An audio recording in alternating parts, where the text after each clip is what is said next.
Hey shoujo fans, and welcome to episode 1 of Shoujo Sundae. This week, we will be discussing episodes 1 and 2 of Maid Sama. Let's dig in. 私の心があらモードベイビー I'd make you more than happy けどゆっくりしようね Brain freeze ご注意できるかな Handle me 高すぎカロリー Sugar 以上甘い Feeling with you next to me baby おかわり Okay, so up front, and I'm sure this goes without saying, spoilers ahead. Spoiler warning. So there you go.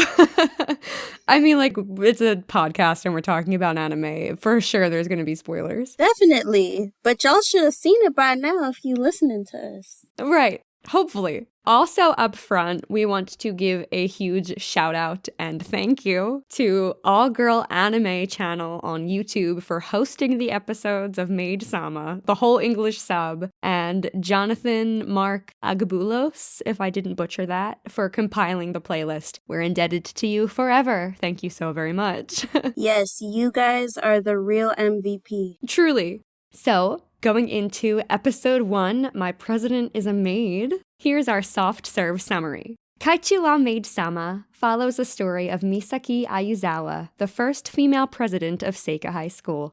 It's a predominantly male school, and Misaki is rather strict with the boys, determined to make the school a better environment for all the girls who attend. Her family is experiencing some financial hardship since her father left, so she has a part-time job that she keeps secret from her school life. After stumbling on a popular boy, Usui Takumi, rejecting yet another girl in the hallway and yelling at him for always making girls cry, Misaki heads to this secret job of hers, and we find out that she works at a maid cafe across town. Unfortunately for her, Usumi Takumi stumbles upon her in her work uniform, and she fears her secret spreading across the school. But it doesn't seem like he wants to share it, as he enjoys keeping this side of Misaki all to himself. So that is our soft serve summary for episode 1. And let's get into the sprinkles we have on top. And I think that would include the opening theme for our episode 1. Yeah. Well, definitely on theme. I think it's the theme of the whole show, really, like the opening song. I like it. I love it. Maid Sama is one of the first shoujos I watched like as an adult. I didn't really start watching anime till like college. And Maid Sama was one of the first, so of course I forget like everything. And just hearing the "Please Can You Keep My Secret" and the guitar kicking in, it was just like boom nostalgia for me. I like how sweet it is, and like something, at least what I've noted about the opening and the ending song. I really like that the opening song, you sort of have a focus on Misaki's point of view, and then the ending song is Yuzui's point of view. And so I really love that they do that so that we can be paying attention to both characters. Absolutely. I love that they bookended it that way, showing they're both the anchors of the show and the story. I also love the title screen, that it's just these bright yellow and hot pink letters with all like the swirling flower petals all around. I just think it's a beautiful, like, hey, you're watching a shoujo if you weren't sure. Yeah, I think it's good in just setting the stage of like what we can expect. Yeah, and I wasn't sure where to put this except for sprinkles on top. But when the anime opens up and we see the students of Seika High School, the first thing I thought was that those are some ugly school uniforms. Right, okay. Yeah. I grew up wearing some ugly school uniforms, so I think I'm allowed to say that those are some ugly school uniforms. Yes. Now, guys, I wouldn't say that this is going to be a regular sprinkle on top thing because we like our sprinkles to taste good. But yeah, that the uniform is like trash, but I feel like it's just representative of how poor Seika High is, that they have to go with such atrocious colors. And like, I also grew up with school uniforms are at least through middle school, and it doesn't have to be that bad. It doesn't have to be that bad. I'm wondering if, since you noted that it was probably the wealth of the school, if maybe they just had to go with the cheapest uniform pieces and just kind of tossed them together into an outfit to make it work. Now that I think about it, that could be it. Yeah, just like whatever the other schools weren't using, it's like, oh, okay, y'all have a discount on this fabric. We're picking it up right now. Yeah, we're all about that yellow plaid and lime green together. Ick. I know, it's so bad. So, getting into the episode theme, for me, what I interpreted episode 1's theme to be would be that you can't pour from an empty cup.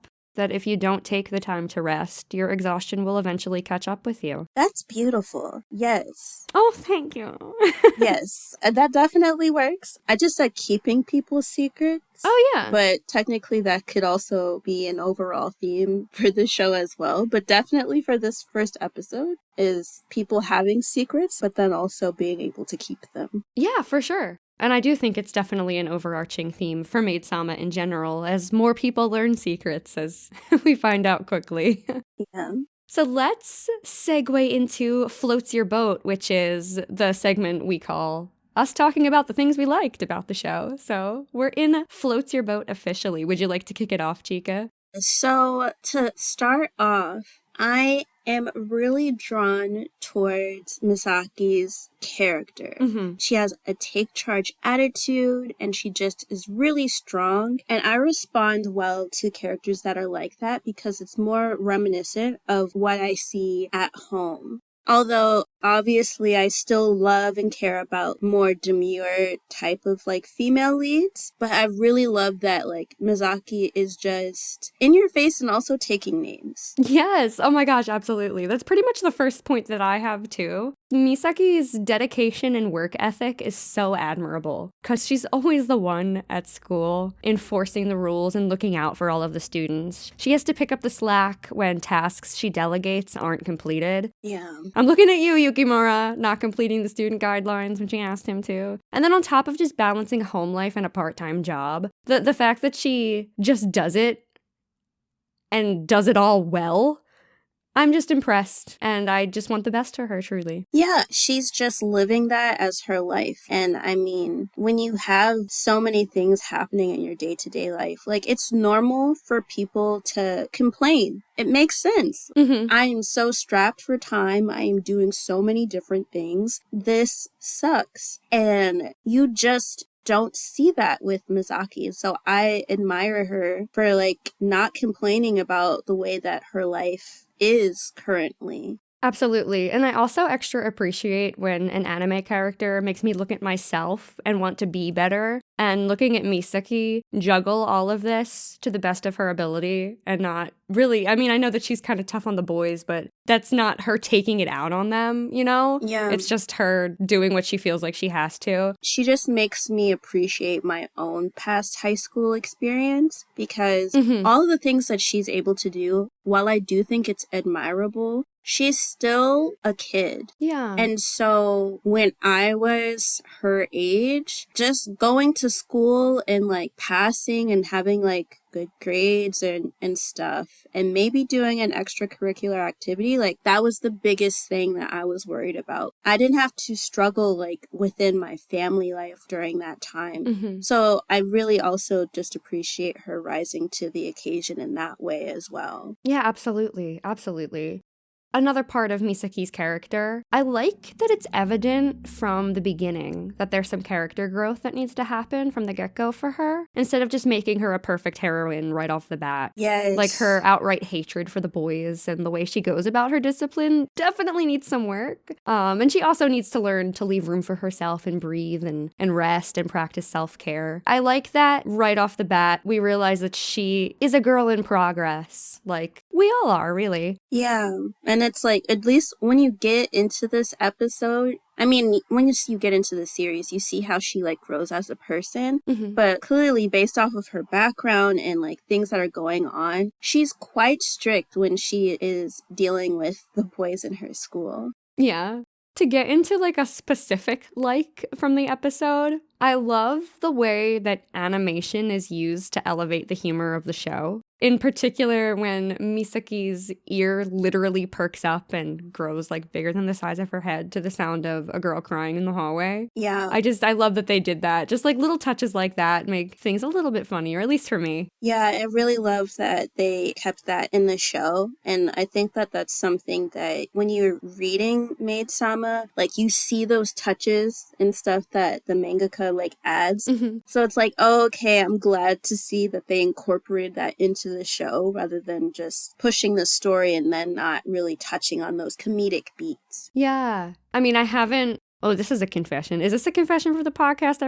Okay. I haven't read a lot of manga, but when I have and I watch the show and they keep those similarities, it means a lot. I guess it's similar in a way to just reading a book and watching the movie. Yeah. Those similarities really matter. You get how you fit in. You don't have to be into the manga as much to really get the story. And sometimes it's actually very nice to be like an anime only type of watcher because then like, you know, you get to see it come to life rather than having to wait around and be like, are they going to make a season of this show? Who's going to do it? When's it going to happen? Like, all of that. Like, you can just skip all of that and just be like, oh, it's here. Yeah, it's just a little easier for me to digest, but I don't want to.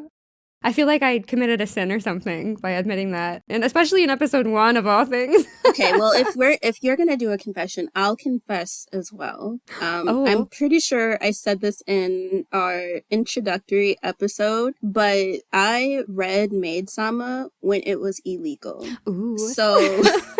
And the thing is, like, to be honest, I didn't read it when it was licensed, but, you know, there's different, like, manga scanlation sites. And so I think maybe either, like, 3 or 4 years after the people, like, fan subbed it, then it was actually licensed. So you guys can y'all can go buy it. If you want to get the manga, you can buy it from Viz like right now. But yeah, I read it illegally and it was so much fun back then. And like, you could just go into the forums and just be talking, be like, I can't believe this happened in this chapter. So don't feel bad about not reading the manga. Cause like, at least, I mean, you could read it officially now. You didn't read it illegally like I did. That's true. If I decide to go back, I know exactly where to get it now. Yeah. Going back into Floats Your Boat, I'm so sorry to derail. I think that Usui Takami's introduction was the perfect way for us to get a feel for his character's place in the universe. The way he's just nonchalantly rejecting a girl in the hallway, which is apparently a regular occurrence. By the way, Misaki tells him to stop making girls cry, and he's like, oh, I wonder how many times she said that to me. I think it was such a good introduction for him. Yeah, I think it's good to just sort of see him in that light, to just know offhand, like, he's the hottest guy in school, and so this is like a regular thing for him. But then also you kind of get to see Misaki's character as well, because she definitely said like, stop making girls cry for no reason. Yeah. And I just don't think that rejecting someone is a reason, and there's really no soft way to go about doing that. So for sure, that's actually a point that I had under my I Scream, You Scream. Oh, same. Do you have a like you would like to share? Yeah, and it sort of goes with the next part of the episode is like we get to meet Misaki's sister, Susuna, and her sister is very cute. And I do think that given her habits of like entering different like contests and things, I like how she approaches supporting her family, because I think that it's not as stressful as what Misaki and their mom have to do. Yeah, it's definitely more appropriate for her age because she's in junior high school. Yeah. For her to pitch in a way that takes as minimal effort as possible. It seems like she's always thinking about these contests, which almost makes it a part-time job for her, but she can put it down at any time. It's not like she's scheduled to do it. So I think that she's definitely going about it in the most age-appropriate way. Yeah, I just think it's just nice to see, like, Suzuna's character. Although there's this prank, sort of, where Zaki's, like, walks in and her her foot goes through the floor. Mhm. And she's just like, what is this? And then Susan was just like, oh, well, there was a hole, so I covered it. But, like, paper? Like, come on. Yeah, that's what you do. I'm just glad that Misaki didn't break her ankle. Right. So I guess that can also go with Floats Your Boat. I like that she didn't break her ankle. Yeah, we love that all of her bones are intact. We love it. Yeah. I feel like Susanna comes across as that quiet girl with a secretly intense sense of humor. The person who's always quiet, but when they open their mouth, you know it's gonna be funny kind of thing. Yeah. She's generally, like, hilarious. And I love, like, when you just see her little insertions of, like, her character sometimes in the episodes. But yeah. Yeah. So we move over to Maid Latte, which, in case if you're listening you forgot, is the name of the cafe where Misaki works part-time. And we immediately get a sense that Misaki's great at her job. Like, she's so much warmer to her customers than she is to her classmates. Mm-hmm. And I mean, I understand because in one space you don't get paid for it, and another space you do. And, like, sometimes you just gotta turn that on. Like, That's the most valid thing I think I've ever heard. like, I get money for this? Yes. How are you doing, sir? Oh my gosh. But later in her shift, while Misaki's taking out the trash, who should appear but Usui Takumi taking an evening stroll? And he recognizes her in the maid outfit, and he just gives her this half-hearted, well, this is a surprise, just super monotone. It's incredibly hard to gauge if he was shocked, how much shock he felt by actually seeing her. And Misaki tries to get a read on him, but she can't. And the reason why this is in my Floats Your Boat is, as a viewer, neither can I. He really is like the stoic type. And I love that he comes across as mysterious. I think it really ramps him up as a love interest. Yes, I do like that in potential love interests. Like, oh, there's something different about you. I can't put my finger on it, but I'm gonna find out. Like, I like that stage. Mm-hmm. But I do think it's weird that he's just randomly walking through alleyways, like, at night. Yeah. Yeah. A little inconspicuous. I mean, I could never. And me neither. Although, Usui and Misaki do have a really nice conversation at the playground. Yeah. He sympathizes with her whole situation, saying, it's tough for her to juggle everything that she's juggling. And it's super validating. It seems like he's genuinely concerned for her during that conversation. Yeah, and you know what? Something else about this that goes in my Floats Your Boat is the fact that rather than going into the shop to, like, further ask questions, he waited until she was done with her shift to ask questions. Mm-hmm. And so even though, like, she was pretty much frazzled for, like, the rest of her shift, I appreciate that he didn't put her on the spot in that moment. Yeah. I didn't even think of that. That's actually super sweet. I really like that he gave her the space first. Yeah. I mean, he was waiting outside, but he did give her the space first. He gave her the space, and it's like he could very well just go in there and, like, embarrass her, or just be like, oh, you go to school with me, or whatever, Mm-hmm. and actually tell, like, customers, so that would have been a privacy issue, like, oh, we go to Seika together. Yeah. But, he didn't. So I really liked the fact that he waited until she was done, and then he also just listened to her about, like, what was going on, and I thought that was very sweet of him to do. Yeah, absolutely. I feel like we get a good sense of Usui just genuinely looking out for Misaki and, like, caring about her as a person in this first episode. Mm-hmm. When he asks her why she doesn't just get a labor job closer to her house so that she doesn't have to work all the way across town, Misaki explains to him that her stamina would deplete doing something like that. And I really respect her for knowing what she is and isn't capable of enduring and not pushing herself too far, even if she's still kind of pushing herself too far. Yeah, I think it's good that she knows her limits and is able to find a way to do what she wants, which is, like, earn more money, but in a way that she approves of. For sure. Absolutely. One of my favorite moments of episode 1 was 3 days after Usui spotted her at the cafe. At school, Misaki was expecting rumors to start spreading. Yeah. So She's startled by every mention of the word maid in the hallway. And that like really super got me for some reason. I thought it was so funny. She was just ready for like the jig to be up. Like, oh, and like given how her relationship with the students, or at least the male students, wasn't as nice as it could be or will be, I think she had every right to feel anxious, because if they learned about her secret and they already don't like her, we can only imagine what they would do if they found out she was a maid. Yeah, the boys in the student body, we're going to touch on a lot more when we move on to episode 2. But I don't think it would be a good look if most of them stumbled on her in her work uniform. Yeah.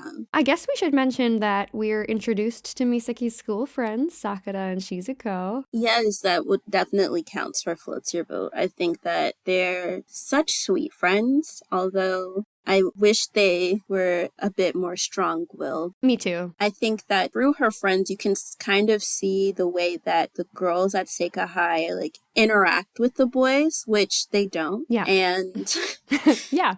when things have to get done, then Misaki is doing it, and it's just like, okay, like, y'all can stand up for yourselves a little bit. Like, y'all don't need to wait for Misaki to come and help you. No. But I have to say, Sakura is so cute. And I just want to keep her in my pocket and pull her out when I need optimism and a smile. Like, she's the cutest thing. Yes, I thought she was adorable, like, as well. Although I think I am more in line with Shizuku because I was also a glasses-wearing girl. Aw, I love glasses. Glasses are a cute accessory. I would hide it, though. So, like, if y'all see any of my photos, I don't think I'm going to put any on our social media, which y'all should follow us. That's Shoujo Sundae. But in high school and middle school, all of that, I wore glasses all of the time. But in pictures, I took them off. Because I was just like, oh, I didn't think that they were that attractive. But it was nice seeing, like, Shizuku and, like, how her glasses sort of is also part of her personality as well. Yeah, I literally have written that she's the glasses friend character. Yeah. Speaking of the friends, I do have one that's a bit of like a mixed bag of like floats your boat, but could also be I Scream You Scream. While it was inconsiderate of the boxing club to leave their bag on the stairs, which was blocking Sakura and Shizuko from getting to their club meeting, the way Misaki flipped it over was super badass. But if I'm like being super duper honest, couldn't they like have like stepped over it?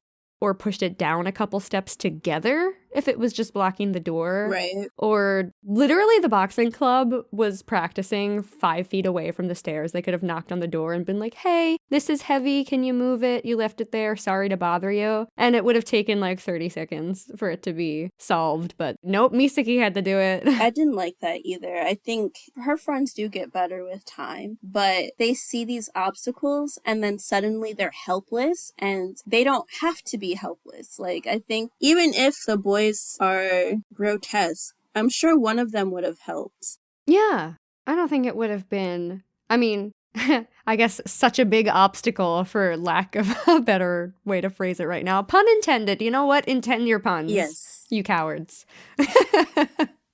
And again, another thing that Sakura does, we actually learn more about Usui through the very adorable ramblings of Sakura, saying that he's cool and smart and handsome. And I just love the way that she put it, because it was so funny, like coming out of her innocent mouth, that he was the only ray of hope in this school full of assholes. And I love that. Too. And she's not lying. No. Oh my God, no. We'll get into that. Yeah, I gotta say, I do have some love for Yukimura. He just needs to grow up a little bit. Yeah. He has potential. He's really soft-spoken, but I think that he could also, like, be up there in, like, the better boys in the school. For sure, for sure. So there's one moment at school where we actually cut away from Misaki and we enter a classroom with Usui and another student whose name is Takezawa. And Usui is asking Takezawa about having gone to middle school with Misaki, and he was wondering if how she is now is exactly how she was back then, which I just assume refers to her being like rough and tough and stuff like that. Yeah. Takezawa says that, quote, she became like this around second year and mentioned some family problems. So I'm guessing we can infer from that that's probably around the time her father disappeared. But of course, I'm the romance girl, guys. The reason why this isn't my Floats Your Boat would be that Takezawa quickly notes that it's odd for Usui to be talking about girls, especially the president. And Usui just doesn't give a reply. But he's thinking about her. He's for sure thinking about her. Yeah, I like that he keeps her secret and that when he does inquire, he's doing it in such a way that nobody's really going to have too much follow-up questions. Yeah. But I guess he was also just verifying what Misaki told him, like, previously. Yeah. I just have a couple more Floats Your Boat points. I know that there's so much in episode 1. It was such a jam-packed episode. It was. We have Usui arriving at the nick of time for the first time. While she was on a break at work, Misaki was unfortunately spotted outside by 3 boys who we will learn much more about very soon. Yeah. Yeah, 3 boys that she had yelled at in the hallway at school. And of course, they're like shocked to see her in the maid outfit. And they were trying to take photos and tell all of their friends, and they really start to like creep up on her, but Usui stops them. He outright called her cute, and that made my heart happy that he stepped in to defend her and called her cute. Specifically that one, just very, very adorable. Yeah, I love that he like went and saved her as well. Chivalry isn't all the way dead. No. In that moment, too, Misaki apologizes to Usui because she was rude to him earlier in the episode, and I have more detail on that moment in my Ice Cream, You Scream, when she had almost fainted in the student council room. So I could tell, like, she was really sorry, the way she said it to him and, like, the look on her face. And then he just tells her to rest. My heart. I thought that was a really sweet moment and a good kind of, like, starting point for their bond to really blossom. Yeah, I think that it goes a long way in having her see men in a different light by the way that Usui, like, treats her and how he supports her, even when she says, like, sort of hurtful things. Yeah. For sure. I think it's the next morning when we cut to Misaki waking up in her room and her mother's telling her to rest. Misaki's holding on to Usui's scarf from the night before, and she just kind of looks down on it and smiles. And I feel like that's like Usui being symbolized as a warming presence in Misaki's life. Like he's symbolized by this warmth itself and this comfort. And I thought that was really, really nice. A really nice touch to the end of the episode. I think that it's a good description of who he is as a person. And that even when she doesn't expect it, he's around and he's there to help her. Absolutely. And I have one last point in my Floats Your Boat.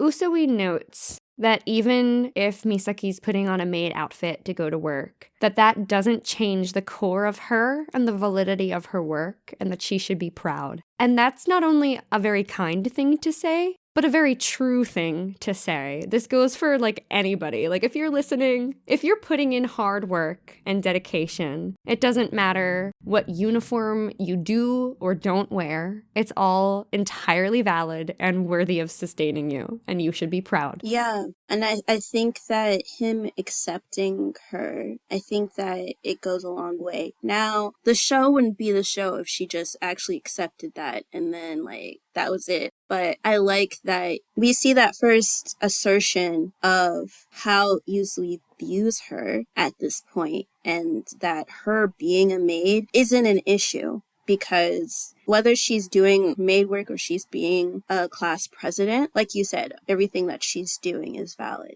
Absolutely. At the end of the day, it's still Misaki, and it's still her work ethic and her getting everything done that she has to. And Usui admires that because it's admirable. Do you want to segue into Ice Cream, You Scream? Yes! It is time, guys. It's time. So, do you want to kick it off? So, first off, I really just do not like the way that the boys are structured in this first episode. The boys at Seika High School, I don't know how they are acting in this, like, way as if they've never been raised by a woman, have women in their family. It doesn't even have to be, like, with proximity. The way that they are so gross really just talking about sex. I mean, I know that people do that, like, talk about it, do it, all that sort of thing in high school, but like, you would just think that they've never seen a woman or dealt with a woman at all in their lives, like the way that they're acting in the school. And it honestly doesn't have to be this bad. No, it's so over the top. Like, they are caricatures of high school boys in the worst way. Yeah, I did not like that. I also, or at least I would say with Seika High, and this is just an ongoing like theme as well, I do not like the lack of school administration Oh my god, yes. or faculty presence in the school, because the amount of things that Misaki is doing, it's like, okay, yes, she can, reprimand students that aren't doing what they're supposed to be doing, but that's also a teacher's job. It shouldn't all be dependent on Misaki, and I think that because there's this lack of faculty at the school, not to say that they aren't there, but we just don't see them, but since there is that lack of faculty at the school, then it's easy for the boys to make Misaki into the bad guy. Mm-hmm. And that role should be taken on by the faculty because she shouldn't be responsible for them in that way. Right. And like, all we know about how Misaki was able to even become the president was that she worked hard and got in good favor with the teachers. Which, first of all, what? And secondly, what teachers? Because we don't see them. Right. We don't see them. And then it's just like, as good as she is, right? And this is not to like take, like, she's a great girl. She's able to manage so many different things, but she very much hates men. Mm-hmm. Like, hates them. I don't know if having her be the class president while she hates men is really the best idea, if we're being honest. Yeah, she literally said she wants to rule over the boys with an iron fist. And I really think there's a better middle ground that could be struck. Definitely. Another thing that Misaki says is that the girls at the school, quote, suffer in silence as the boys do whatever they want. And I really don't like that at all. You'd think that there would be at least maybe one other strong-willed girl in the entire student body trying to enact change. It's just not a good representation for women. Yeah, I don't think that it is a good representation. Because, like, I am not going to suffer in silence for anyone. No. Now, am I going to be fighting people or doing all that stuff? No. But if I don't like something, you bet your ass you're going to hear me. Oh, like, hell yes, absolutely. I'm not going to let any of that stuff go down. Will not be walked all over. No. No. When we first meet I shouldn't say our yet. When we first meet the three idiots, yeah, they're not exactly super nice guys. After Misaki reprimands them about breaking the uniform code, the blonde guy, I think his name's Shiro, goes to strike Misaki. He goes to hit her as if, because I guess there's no teachers around that are going to do anything about it. Yeah. Like, that's super screwed up. Domestic violence is just not okay. And, like, I thought she was doing too much when she was pressing the guy about his piercings. Yeah, I do agree. Girl, it's not that deep. It's not, yeah. It's just piercings. But he doesn't need to hit her about it. To have such a hair trigger response to what Misaki says, he should be suspended, if not expelled, because that could be really bad, like, for Seika's reputation. Yeah, absolutely. And just like him as a person outside of high school when he graduates, that's dangerous if he's thinking that's okay. Yeah. I don't want to be like the writers of the show and beat a dead horse, because I know we touched on this earlier, but I do think it's a little unfair for Misaki to say that Usui makes girls cry, when I think it's just obvious he doesn't return romantic feelings for them. It's not like he's bullying them or harassing them, but I think it's just, well, as I said, like the writers like to do, I think it just further solidifies Misaki's hatred for boys as a character trait. Yeah, and I mean, I know that this is part of, like, Japanese culture within these formats. I couldn't say or attest to it being part of their culture in real life, but within anime and manga, like, girls going up to confess to the guy that they like, that's pretty normal. But I would say that it's awkward to see these girls confessing to Yuzui, and it's like there's quite literally no relationship. Yeah. You don't see them, like, trying to talk to him. It's just like, okay, like, do you just like what he looks like? Or do you actually like him as a person? And I think if the girls that confessed to Yuzui like really thought about it, then I don't think there would be as many confessions, because not that you can't like somebody without fully knowing them, but you should at least know a little something. Like, Right, there should be something to go off of. right, like, oh, he helped me in class, or oh, like, we're in this class together and we worked on this project, and there's like some sort of rapport that's there. Mm-hmm. Yeah, so Misaki getting upset at Yuzui for rejecting girls, like, doesn't entirely make sense, because he's not making them cry for no reason. And if he just says yes, then what? Right. Oh, goodness. So if he says yes to all of them, that would actually be much worse. Yeah. So It's a double-edged sword in that way. yeah. I wasn't sure where to put Misaki's home life situation apart from I Scream, You Scream, because it's just heartbreaking. Yeah. Like, for context, in case anybody listening hasn't watched the show in a while, we learn that Misaki's father disappeared and left the family with massive debt. Their house is falling apart, which we see immediately when she tries to open her front gate and it just falls off, and we see the flooring giving away inside. And we get the impression that Misaki's mother is taking extra shifts at the hospital while also selling art on the side. Yeah. And her sister's entering contests to try and win food and supplies, and Misaki's working. My heart just goes out to them. It's just such an unfortunate situation. Yeah, I mean, I would definitely count that for I Scream, You Scream, because what sort of, I know if there are people that do that, but fathers that do that are trash. Yes. I think, I mean, in general, like, whether you're a part of your child's life or not, you should at least pay child support, because raising children is difficult. It's not that easy. And at least from what we see, it looks like it's literally just them. Because in situations like that, let's say if this was real life. Okay, well, if the father ran out, then Misaki's mother could go to her family. If her mom was still around, so Misaki's grandma was still around, maybe they could go live with her. And so then there's like another adult presence, or like an uncle or an aunt. There's someone to sort of rely on so that they can get on their feet properly, rather than just being in such a destitute situation. And it's very sad. I don't know if they could file like a missing persons report, or... Yeah, they aren't clear. They aren't clear about what disappeared means. Is it like, oh, he up and disappeared like he left us? Or like he disappeared like there were search parties? Like, it's super not clear. Yeah, I mean, there are men that just up and leave someday, like on a day, and just like don't come around. But I think that if it was clear, then we could have a better sense of our own feelings toward Misaki's dad and everything. Because, like, what if something bad happened to him? We just don't know. It's very, like, ambiguous.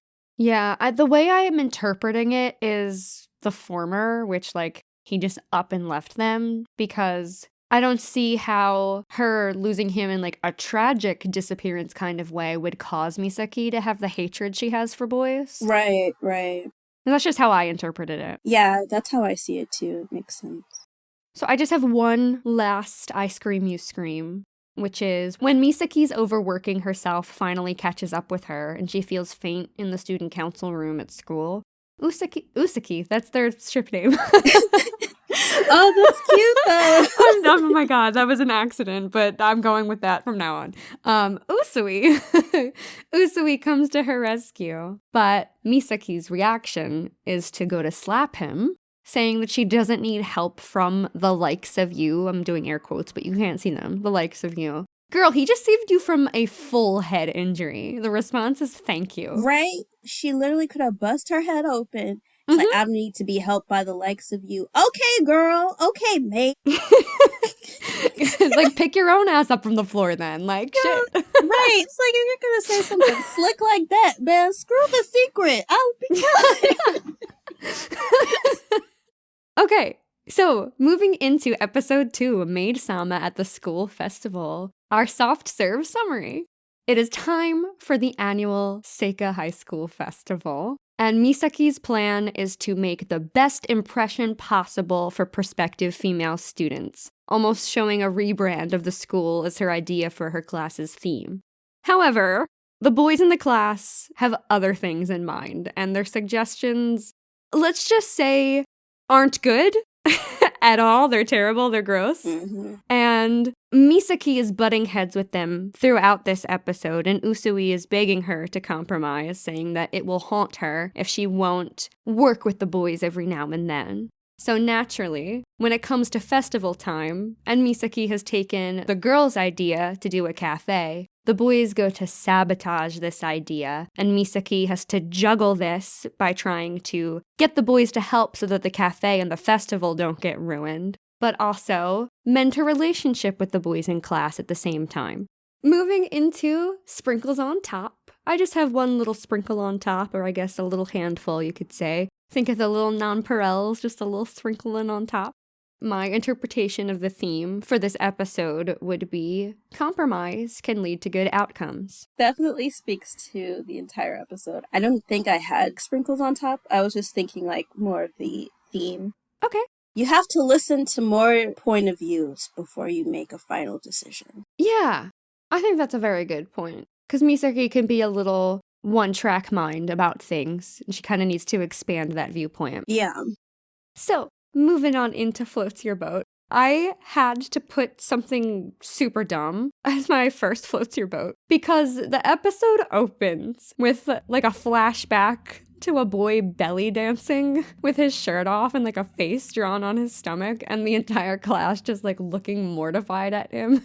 And it's just like Misaki's fury at this and her literally turning into a giant demon and picking him up and trapping him in the closet was so funny and so out of left field that I was just wondering where the episode was going to go from there. Yeah, I really like that about the animation. It actually reminded me of a different anime and story that's called Skip Beat. And so in Skip Beat, the lead character name's Kyoko Mogami. And I won't get into like all the details of it, but one of the characteristics of Kyoko is that sometimes she has a little demon on her shoulder that comes out when she's pissed. And it has like superhuman strength, and it is literally the funniest thing ever. That sounds amazing. Yeah, so it definitely reminded me of that, like when I saw that part of the episode. I do really love Misaki's theme idea for the school festival, Seika High School Reborn. I mean, it's essentially like a rebrand of the school to make it appear more elevated and inviting. Yeah. But you can tell she genuinely wants to improve the school's reputation, and I really admire her dedication and passion, because that's something that will affect the school even after she's gone. Like, that will just lead to more success for Seika High in the future if she can bring in more well-behaved, I guess. Yeah. People who want to try more. I don't know. I can't think of the right words right now. Yeah, like, I guess just more efficient students that are, like, really dedicated to education and stuff. I like that about Misaki, and I feel that she's doing such a good job that, honestly, when she goes to college, these absent faculty, they need to give her all the references she wants. Yes. Because this type of idea, like, fire, okay? She's giving you marketing without even having the degree for it, and y'all are absentee. So, yes. Absolutely. I heard that, like, for sure. One of the things in particular about Misaki's idea is when I think it was Yukimura who said that the school isn't as refreshing as it looks in her advertisement and that it would be a lie. Misaki reminds him and the rest of the students that it's up to them how they behave, whether or not that's going to be a lie. Right. And I think that's the perfect clapback. I loved that so much. Yeah, because to be honest, a lot of people can get to where they want to be if they fake it until they make it. And that's essentially what she was telling them to do. Yeah. So in a miraculous 24-hour transformation, the three idiots have become fanboys of Misaki the maid. They are customers at the cafe. They're like fidgeting at their table, and they're asking Misaki to serve them an omelet and write her feelings on it. She just writes annoying in ketchup on their omelet, and I just thought that was the perfect response. Yes, I think it's also a good representation of the violence to weird incel pipeline. Oh no. Because I just, like, he literally, the last episode, he literally was like, I'm going to hit you. And then it's like, I'm in love with you now, and I'm just gonna come to your job. Yeah, that's a little weird. That makes me uneasy. Yeah, don't really like that. But, I mean, I appreciate the change, and I appreciate that they're keeping her secret, too. Yeah, the way I kind of interpreted their change from these tough boys to these soft boys, I guess you could say, was somehow, by, I guess, shoujo anime magic or something, seeing Misaki in the maid uniform and Usui saving her and that whole interaction somehow gave them such an intensely strong change of heart that this is just how they are genuinely now. Yeah.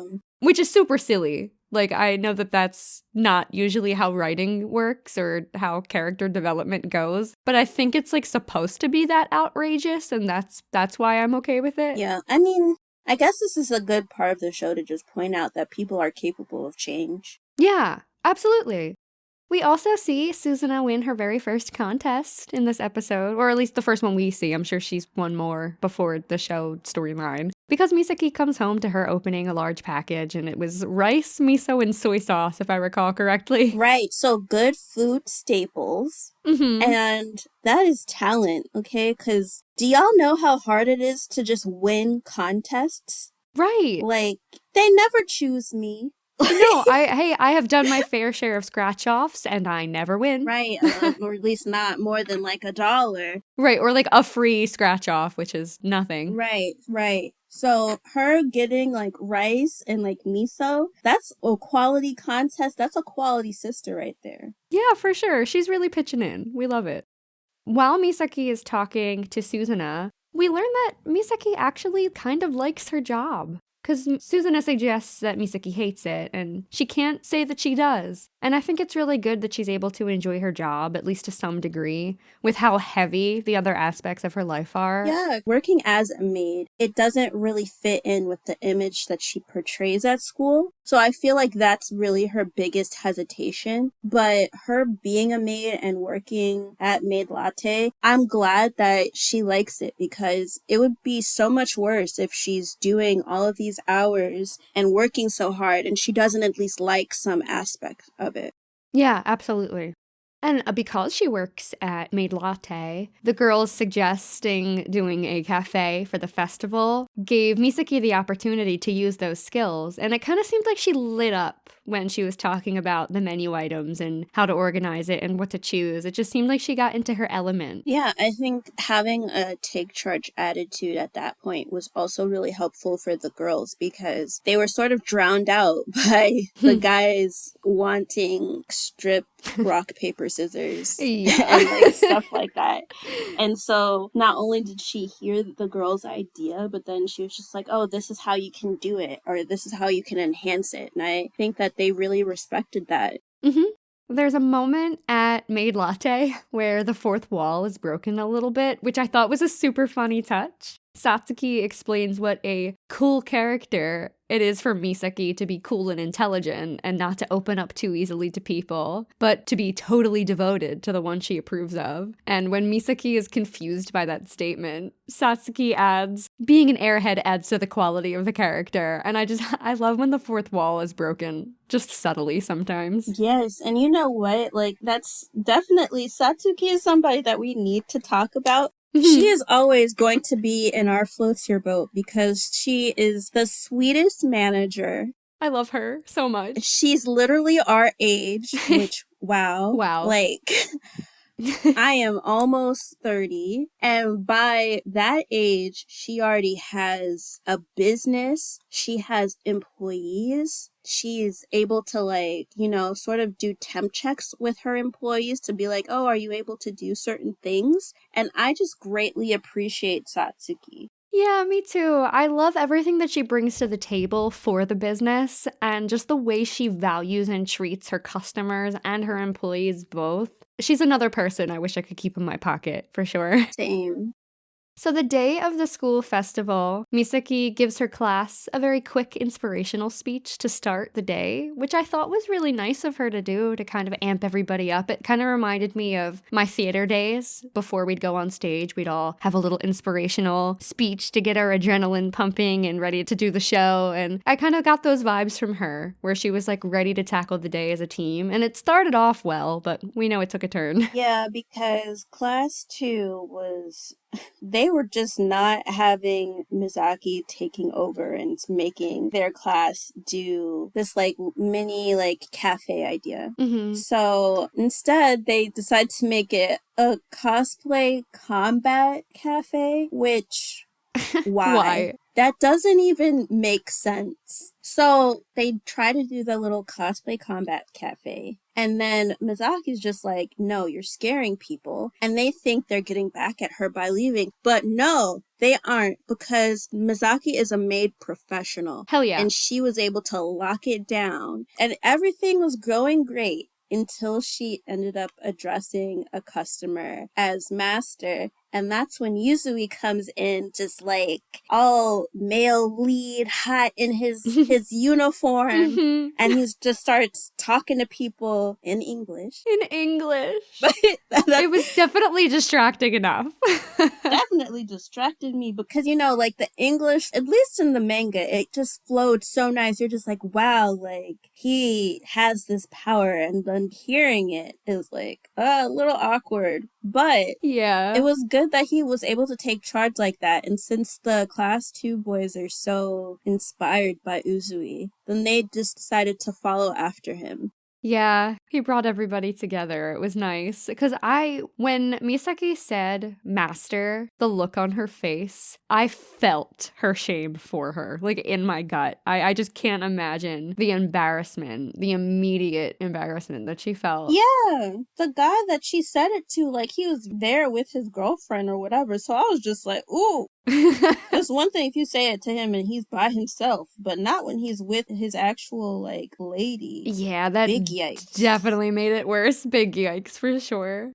After the boys come back in, they're getting a little bit rowdy, and they worry when they see Misaki notice them kind of roughhousing a little bit. But she just smiles and tells them that it's okay as long as they don't overdo it, which I thought was really sweet. Like, that was the compromise that they were looking for her to strike all of this time. Just a little bit, where both sides are giving away a little bit. I thought that was just a really nice moment between her and the boys in class. Yeah, I liked seeing that growth in her as well. That now she realizes that she should have at least heard them out to begin with. Yeah.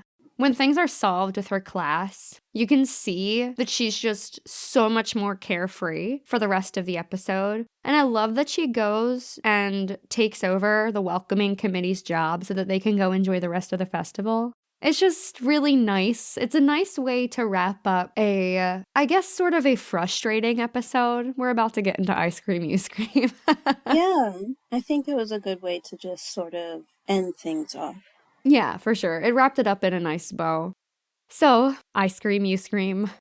Strip, rock, paper, scissors. Of course Misaki's going to reject rock, paper, scissors. Strip, rock, paper, scissors. They are in a school. They're in a school. How can they even, like, okay, you're joking around, but you can't be serious. Yeah, the boys can't be angry at Misaki for having a bias towards the female classmates when their proposal is a cafe and the boys' proposal is strip, rock, paper, scissors. So, like, yes, I know that usually with school festivals, it's mostly, like, the actual students themselves coming in to, like, see that. But if there were, like, parents, bro, that would not fly. But then there's always going to be a segment of our show where we're talking about how the lack of faculty leads to issues like these. Yeah, we're going to be talking about this a lot. Yeah. The boys were such a big element of frustration for me for this episode. Because we see, with the festival approaching, Misaki is making the rounds because the faculty's not going to do it. But Misaki is making the rounds to make sure that everyone's on track for the festival and that everything's okay and appropriate. But it's not all okay and appropriate, we find out. One class was making a planetarium, which is cool, but they were putting inflatable love seats in the room. Like, come on now. And of course, like, Misaki took care of it, but ridiculous. The men are crazy because they also talked about the haunted house thing. Yeah, that's where I was going next. Y'all are groping girls. Ugh. That is harassment. Initially, I thought that Misaki was just being overly cautious when she was like, oh, well, it was used as an excuse to cling to a girl in, like, the previous year, And I was like, okay, this is getting to be too much. She needs to back off a little bit. But then it immediately happens to her. Yeah. A guy who was dressed up as a ghoul or whatever was chasing a different girl, but he bumps into Misaki and he just holds on to her and immediately proves her point. Like, what is happening with the boys at this school? They have no self-control. Yeah, to be honest, I don't even think that's a good depiction on how adolescent boys are. No, not at all. That's not to say they don't have conversations and stuff, but to be straight up groping people and then y'all think y'all can get away with that? Like, you could not get away with that shit at all. Oh, no.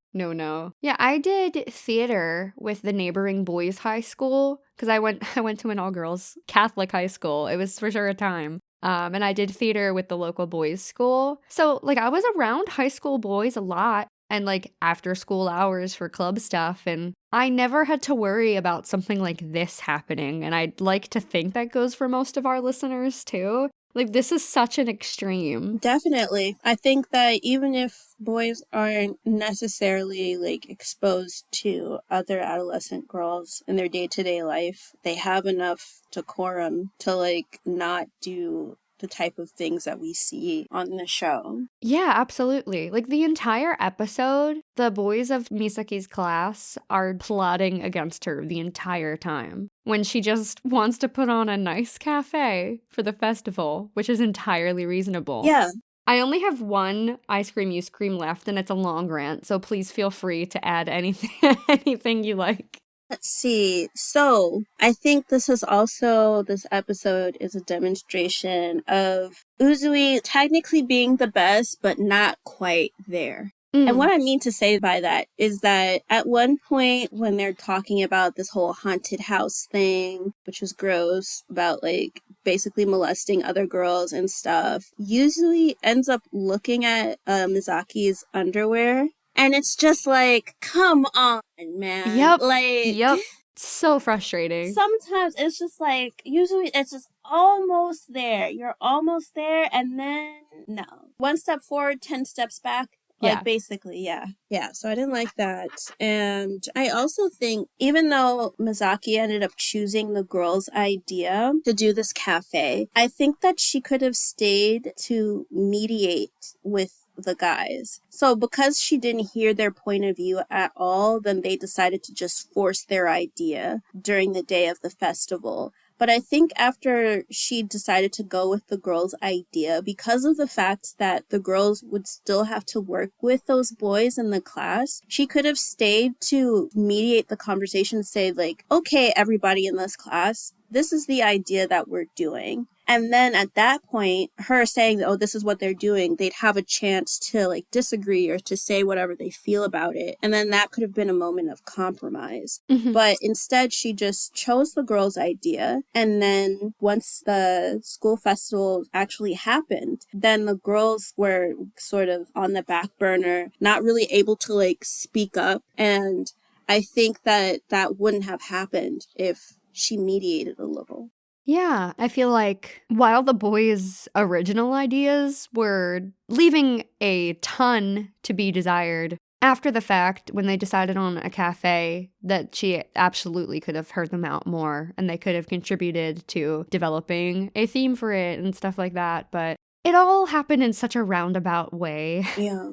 I have a bit of a rant to go on, if I may. Yes. Just gonna clear my throat here. This is the time. It's the time. I just pushed up my blue light glasses and everything, like full glasses girl mode right now. So while Misaki is taking out the trash at Maid Latte, she, of course, runs into Uzui, and he lifts up her skirt in this scene when they're talking, and then immediately goes on to say that if she's going to treat every man as her enemy, then they'll treat her the same way. And this is okay advice, but any unsolicited anything after lifting up a girl's skirt is gonna come out badly, and it's not gonna sound good. And, I mean, of course, Misaki goes on to say that she doesn't care if guys don't like her because she hates them anyway, which we know needs work, but anyway, Uzui hints that it'll come back to haunt her someday if she doesn't work with them. So, the plot line feels like it's being misused in this episode, for me, personally. Yeah.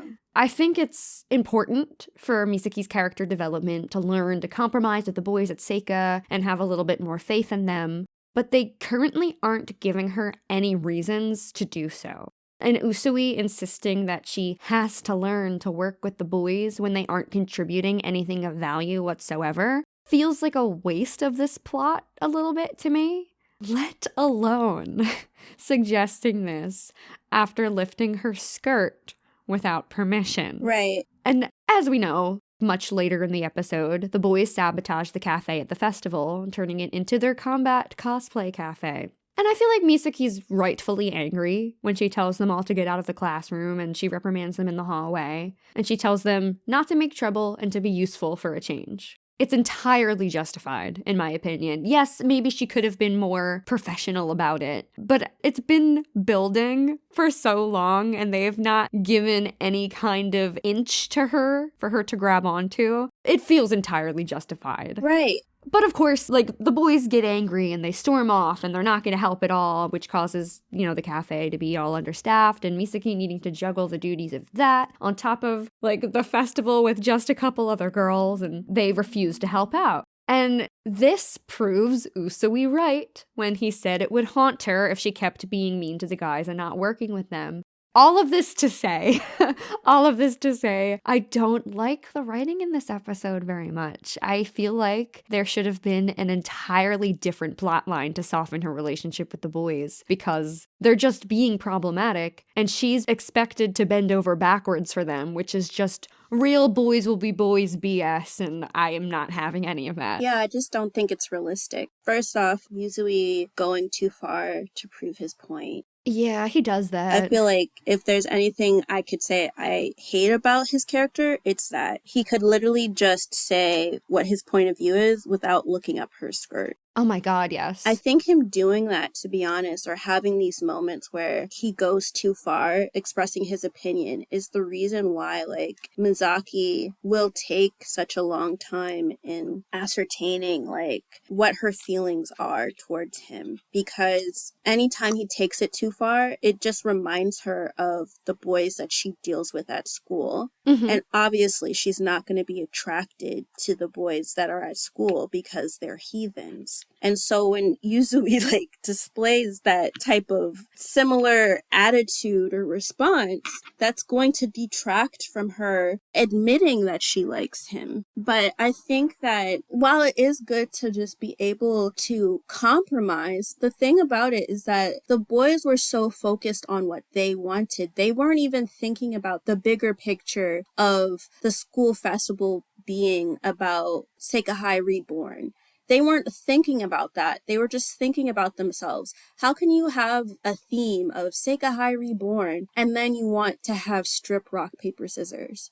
It doesn't, you can't rebirth shit from that. Like, you can't do, you can't do anything with that. And so it was very frustrating that just because she didn't hear out their admittedly gross ideas, this isn't like, oh, like they had a legitimate, like, their ideas were, like, self-centered and stuff, then they wanted to go and pull this stunt. And so in pulling that stunt, it's giving a bad look to people outside of the school, because that's the main point of this whole thing, is to get more people to join. And they're literally affecting that in a negative way. And then it's only because Yuzui started acting as if he was a butler or whatever, that the boys started doing it. And I think actually, now that I'm sort of on that line of thought, Yuzui is usually that person that sort of understands the bigger picture or where Misaki is coming from. And so I know that it's not necessarily his it's not his responsibility to take care of other people that are the same age as him. But I think that he very well could have just himself, like, he could have come up with a compromise rather than allowing this thing to go forward. Because I bet if he said something, then them trying to do that cosplay combat thing wouldn't have happened. Yeah. Instead, he decides to join them. Right. And instigate the whole thing. Right. I think that was selfish of him to prove his point to Misaki. Yeah.